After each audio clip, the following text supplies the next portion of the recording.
Hey, everybody. How are y'all today? So, welcome back to Best Life Abroad, Not Your Average Travel Podcast. I am your host, Dr. Raquel, and today we are going to be talking about what I wish I knew of budgeting for my life abroad. Okay. So, if you're thinking about moving to another country or imagining a dreamy, carefree lifestyle where you can just be who you are and live your best life, you have come to the right place.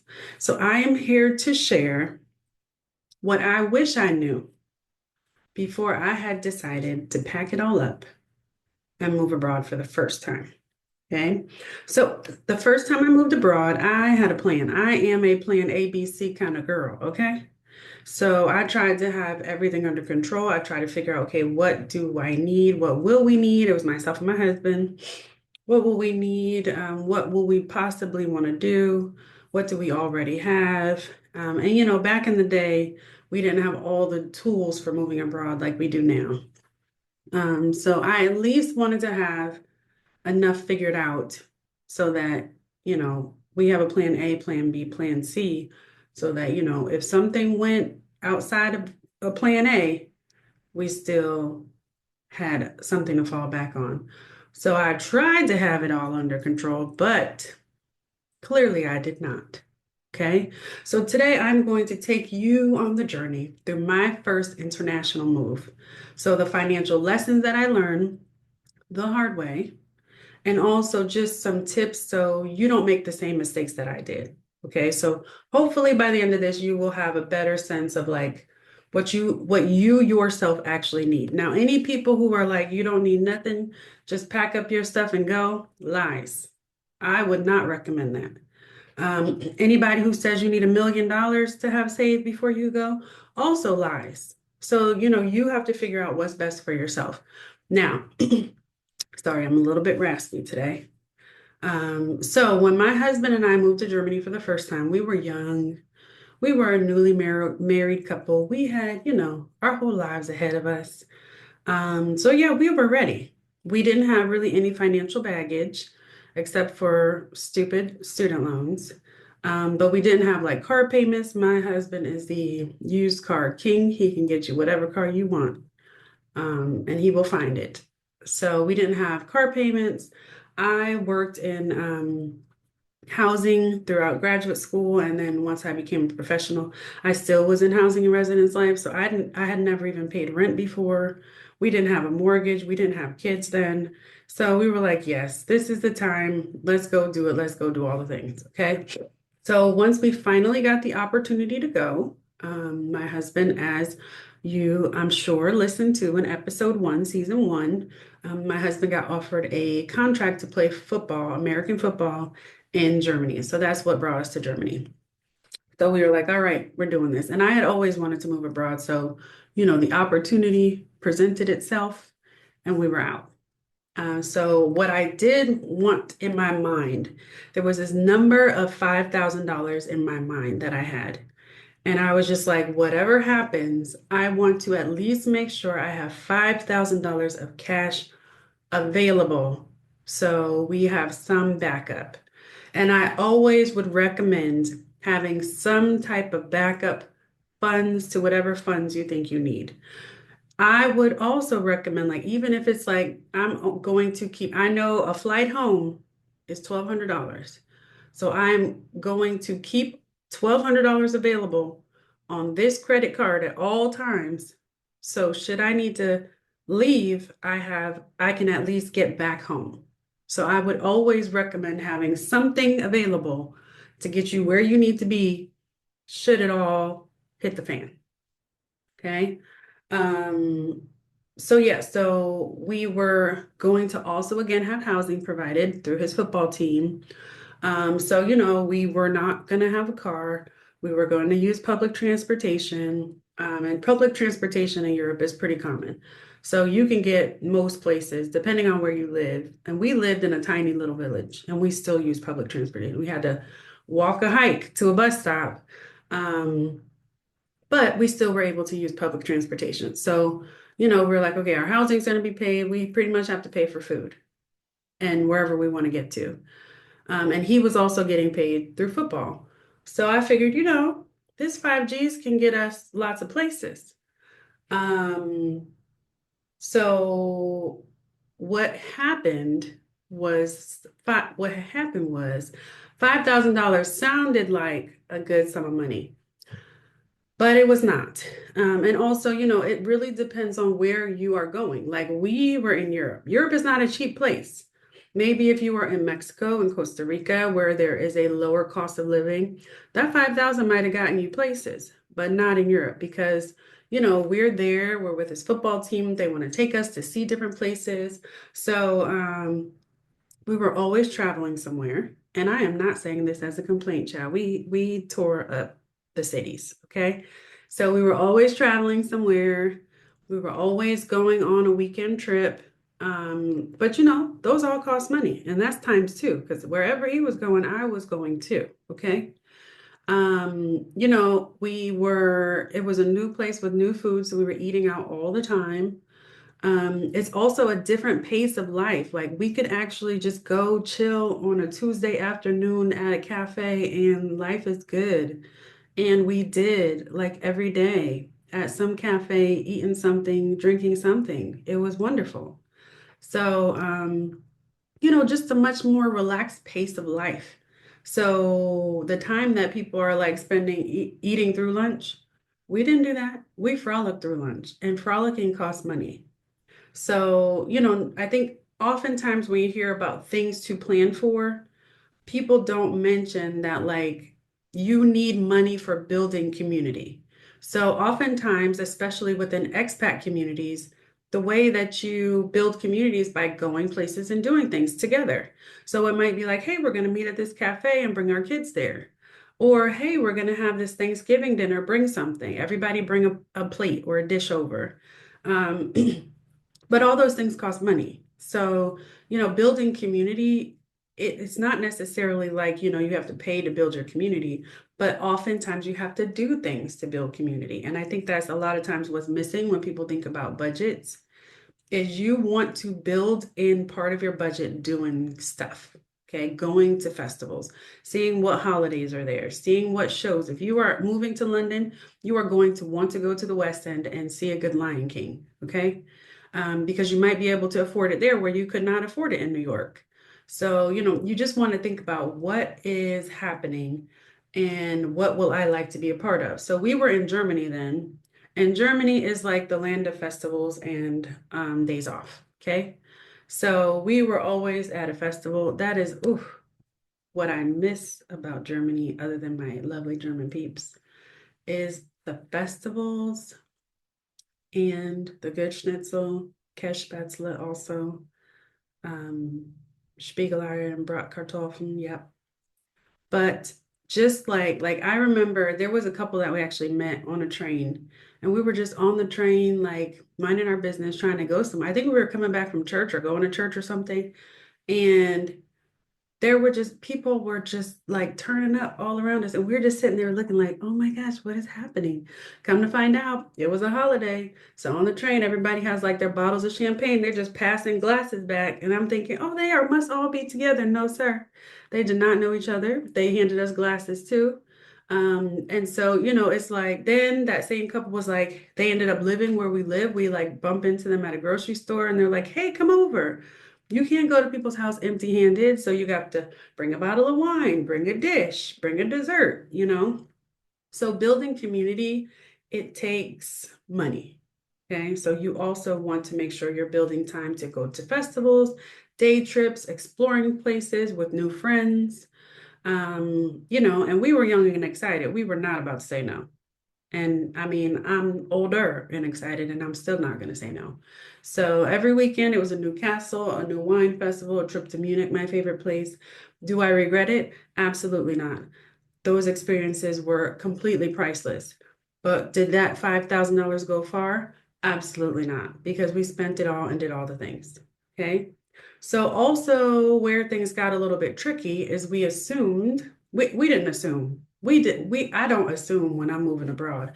We were told, okay, that once we got abroad, because of the visa that my husband had, I would be able to live there and work there. Just kidding. That did not happen. So I got there and they were like, okay, you have, I don't remember if it was 30 days. It must have been 90 days because you can, with a US passport, I can be in Germany for 90 days, but until I need a visa. So they were like, you are going to have to figure out your working situation and get sponsorship, or you're going to need to go back to the United States without your husband. And so, I wasn't working at the time. And so I was like, that was my grind for like the first 60 days. I don't think I got it until like day 70 something. Because I was like, "Child, I might have to leave you and I love you very much." So I remember like my grind was like, okay, I need to find a job. And so I finally found a job. Our $5,000 was looking real skinny by this point. So, I am an educator, so I started looking for teaching jobs immediately. And I was fortunate to find a position teaching at several of the universities that were where we lived. And so, what I did not know at that time was that English teachers, even if you're teaching for a university, because there are like, language schools like Berlitz and in Lingua, but even if you're teaching for a university, you are considered a self-employed person. So I ended up actually getting a self-employment visa. So what that meant for me was that I was not actually hired by the universities. I was more of a contractor for those universities, meaning I got paid once the job was done. The job was a semester, okay? So for all of them, I got paid once every 5 months, okay? Ciao. So I was trying to like pick up jobs where I would like only teach like one like micro mini course for a minute, just so that I can have like income coming in other than those 5 months. So, you're talking about crash course in budgeting because you are rich when that check comes in, but you must make it last for another 5 months. So it's like, whew, that was some serious learning on the ground. Talk about building the airplane while flying it. That was a very intense time, but we had to figure it out. And then also, like as a self-employed person, I have to pay taxes like I am a business. So not only am I getting this huge lump sum of money, feeling rich for 2 seconds, then I realize I have to take 20% of it and put to the side because I'm going to be having to pay taxes on this. Um, so that also diminishes how much we actually have to spend. So, that really challenged that $5,000 number that I had in my mind. So, what I wish I would have done differently is I wish that one, I wish somebody would have actually told me the real what kind of visas we had. But also, I wish I would have understood better the hidden costs of things. So, you might have like we had housing covered, but transportation didn't just mean transportation in our little village that we lived in. Transportation also meant like, okay, we're in this little town, but we want to go to Stuttgart. That's a train. We want to go to Munich. That's a train. We want to go to Berlin. That's a train. We're trying to go to Paris. That's a flight. And so, what does transportation really mean for you? Are you really not going to travel anywhere other than your little town or village or city where you live? Or are you going to want to turn all the way up? Because we turned all the way up. Okay. And then where you live, also like healthcare. Is healthcare included for you? Do you have to have separate healthcare? Are you under the countries for like countries that have universal healthcare? Are you under that umbrella or are you not because you are not a citizen of that country? So in Germany, we had to have our own separate like international healthcare, which wasn't an astronomical amount of money, but for Germans it was because they were paying pennies and we were paying hundreds. So, like things like that, they really can add up fast. And they're really often the last thing that you think of until you're there and they're like, okay, so in order to get this visa, we need to know that you have health insurance, so you're not on our healthcare system. Um, and then also like if you can, I really would recommend not relying on one single income stream. So, like you might have your job and that's amazing. But even for example, like with my last job, my job was attached also to my housing. So if anything happened with my job, that meant I also didn't have a place to live. And so those are really high stakes. That is really a lot of pressure. So like even in Germany, I had like consistent teaching gigs, but I also was like, okay, where can I find some other like smaller things so that if those things don't work or if somebody doesn't want to sign my paperwork, I need to be able to stay in the country. And we were there for almost 5 years. So I had to get that renewed every year. And I remember like one language school was like, we are not signing anything for you because he misunderstood what I needed. And so once he actually decided to sign it, I was like, I don't need that. I just need you to say, I'm working here 20 hours a week. That's it. Um, so yeah, it's possible, or maybe one year somebody wants to sign it, somebody else gets in that position and they're like, no, we're not signing that anymore. So be blessed. So you really want to have a backup plan, whether that's another stream of income, whether that's like maybe you have a two-income household and one can kind of do some freelancing or some side hustles. But you really just want to be as like have your plan A and plan B as much as possible. And then if you can keep stacking up an emergency fund, it really will lower your stress and lower your anxiety because you know that no matter what happens, you can get home and you can maneuver how you want to maneuver. Okay.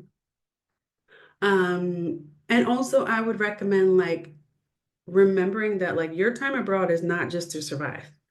Like you can survive in the United States. We're not moving abroad to survive. We're moving abroad to live our best life. So you really want to make sure that you are budgeting for the fun stuff. Now, the first step I always tell you when it comes to choosing where you want to live abroad is also determining what type of lifestyle you would like to have and what type of money you have. So if you have champagne taste on a Kool-Aid budget, then maybe we're not moving to Europe. Maybe we're moving to Mexico or Costa Rica, where we can go ahead and have that champagne and the Kool-Aid. So, you want to think about like, what type of lifestyle do I want to have? And then also, what countries can I move to get that lifestyle? So that's why when people are like, you don't need anything, I do not agree because I would lose my mind if I move somewhere with nothing. And then also, like, what happens if you get somewhere?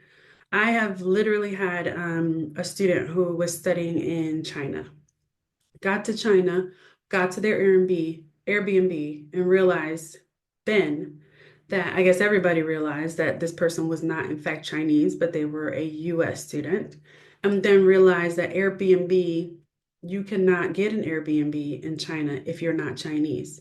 So she had no place to live.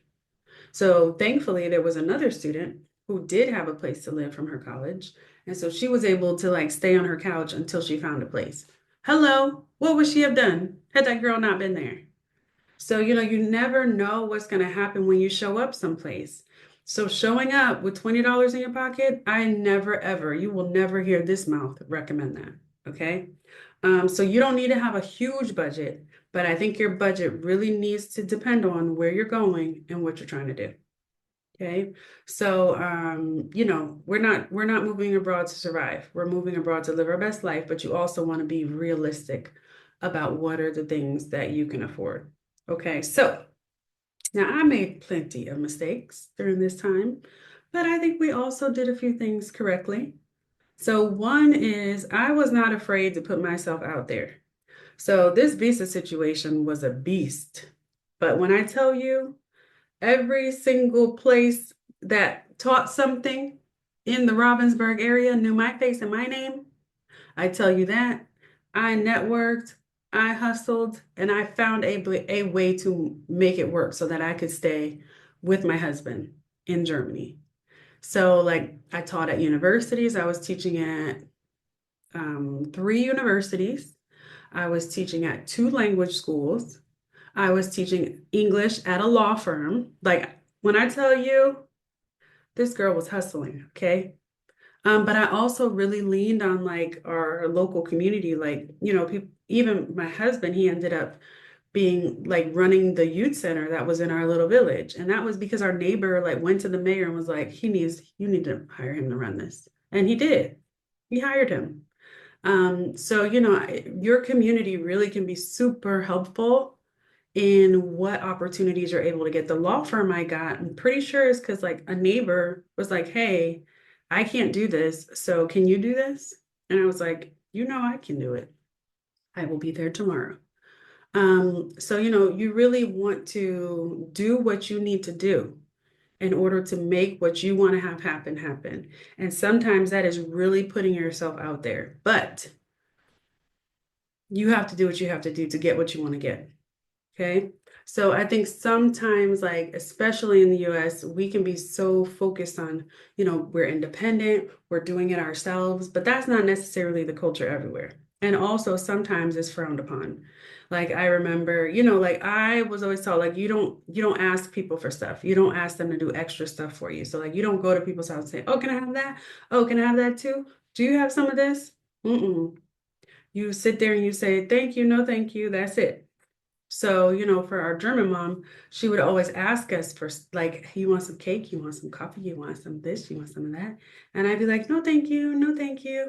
And so my husband was like, I want you to say yes to every single thing that she asks you because she's going to get offended that you're always saying no to everything.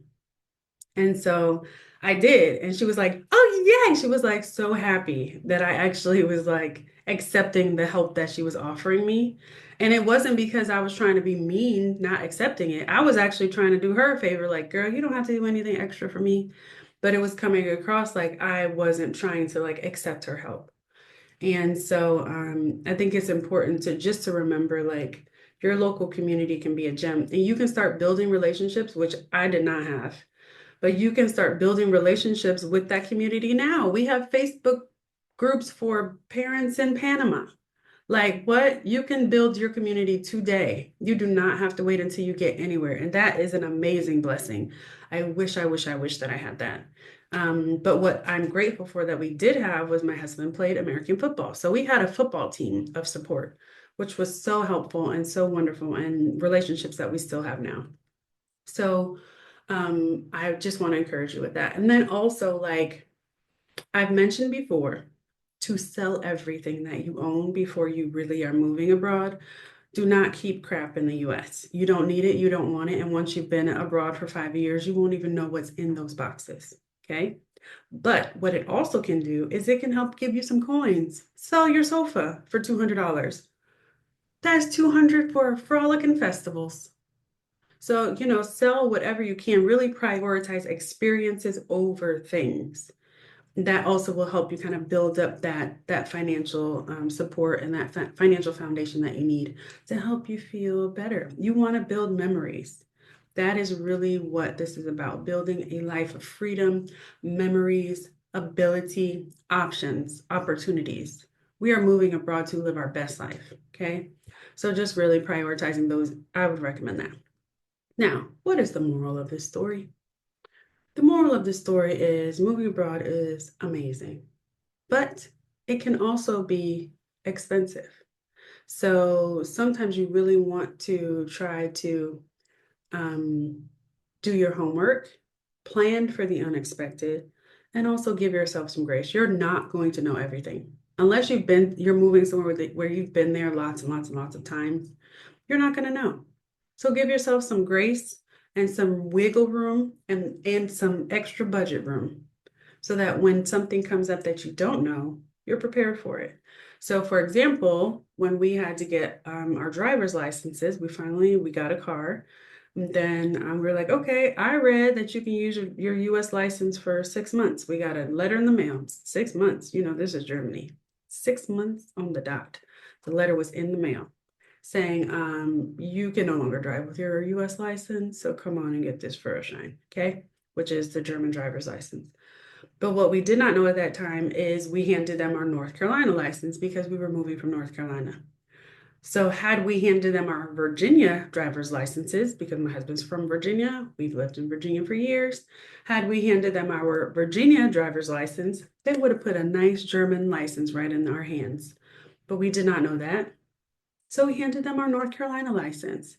And what that meant was that we had to pay 600 euro in order to take the German driving test. Or we continue with public transportation and let our car sit in the driveway, which we did. We did that for months because I was like, what's not about to happen? So we ended up having to take the driving test. We had to study for a driving test in these good 30s of years of old. I was like, whew, it's been a long time since I took a driving test, okay? You had to know how many centimeters you're gonna be parked away from the curb. First of all, how big is a centimeter? Okay? So there's that. But that was definitely a 600 euro unexpected expense. So things are gonna happen. You're not gonna know. Show yourself some grace. But just do your homework, do your best. You have lots of tools to help you in 2025. So, and it is okay to make mistakes. I have made plenty of them, and I hope that you have learned from the mistakes that I have made. But if you are preparing for a move abroad, please take time to really sit down, think about where you are moving, realistic costs, use Numbeo, use a calculator, budget for the life you really would like to live. And I'd love to hear about it. So if you want to share it, please follow me. Please like, subscribe to the podcast. You can follow me on Instagram at Your Best Life Abroad. But that's it. That's all I have for you today on this episode of Best Life Abroad, Not Your Average Travel Podcast. So if you are ready to make this move abroad real, please know that I'm here to help you. So go to my website, www.yourbestlifeabroad.com, and click on Work with Me. Then you want to go ahead and say, I am ready to move abroad, and let's find a time for us to connect. Okay, I'd be happy to help you. I'm so excited about your journey, and I cannot wait to hear about it. So that's all for us today. Go ahead, y'all.